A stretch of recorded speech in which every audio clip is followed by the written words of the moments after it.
Hey everyone, this is Michael with Cult to Mac here, and today I have a first look for you at iOS 6 running on the iPhone 4S.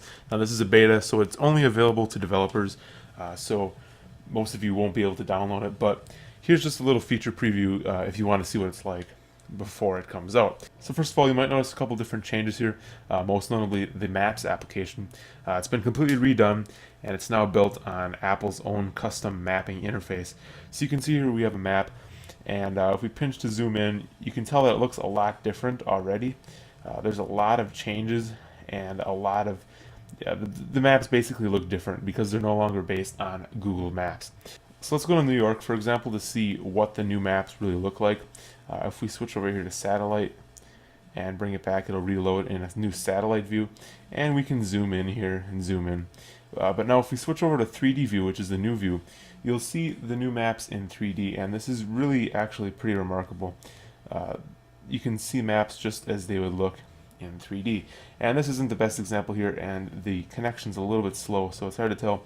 But you can really pan around here. Looking at something like Apple's headquarters here is a little bit more remarkable. You can really see the detail around the buildings and just how everything is in 3D, and it looks really great. There's a ton of detail, and it's very nice.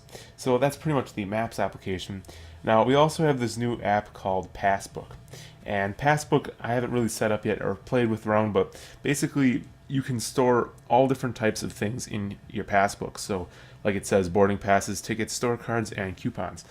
So it doesn't really let you do anything yet, and there's nothing you can do with the application. So it's not really functional at this point, but it will be in the future, and you can kind of get an idea of what it might be like. If you go into settings here, you can see that the title bars here are a slightly different blue color, and the status bar is also blue. So there's some user interface tweaks like that are seen around the OS. If we hop into Safari here, we can also see the same thing. It's slightly different user interface.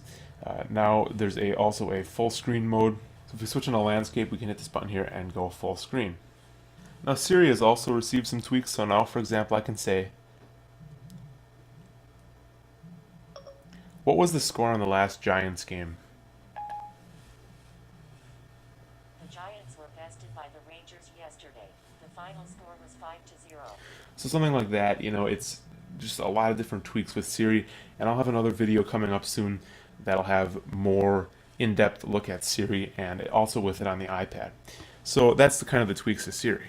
There's also Facebook integration. So what I'm going to do here quick is take a quick snapshot with the camera app here, and you can see the camera interface has been redesigned as well.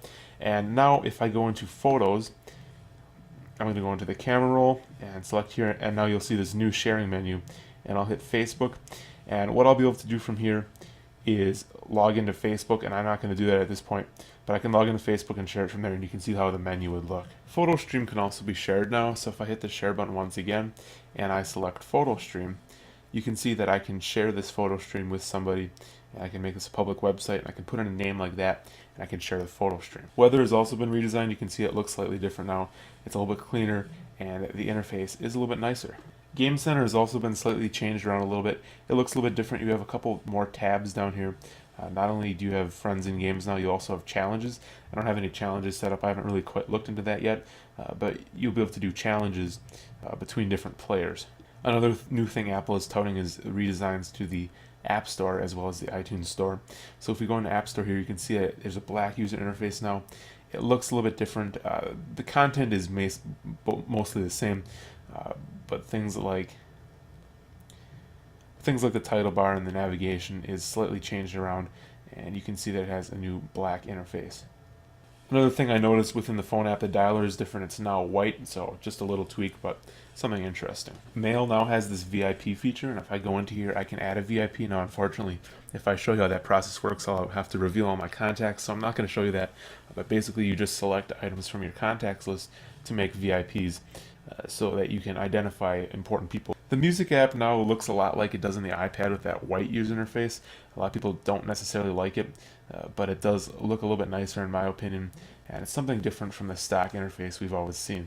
Songs also look a little bit different. You have a new volume slider down here, and the pause and fast forward skip controls are a little bit different.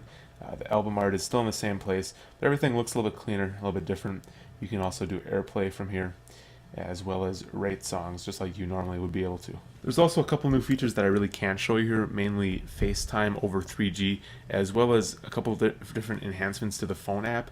And I can't really show you because I don't have a person that I can call right offhand or FaceTime that I can show you these new features with. But if you go to Apple's website, you can look at some of the screenshots they have there and kind of get an idea of what the new features are. Another thing I forgot to mention in Safari is that there's iCloud tabs now. So if I go into here and I select iCloud tabs, I can see all the tabs I have open on my iMac. And when I do open a new tab, it takes a little while, but it does show up after a few seconds once you're open up the tab on a computer. And you'll see it as well show up on the iPhone that you can open up the tab from there too. So if I just close Safari and I go back into it and I go under iCloud tabs, you can see here now that iCloud has popped up, that I have that open as well.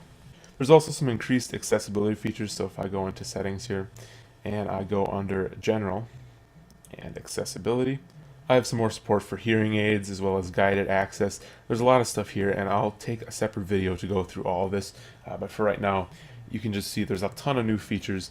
If I turn on guided access, there's a lot of stuff I can do here. I can restrict parts of the screen, I can enable screen sleep, setting passcode, all different kinds of stuff.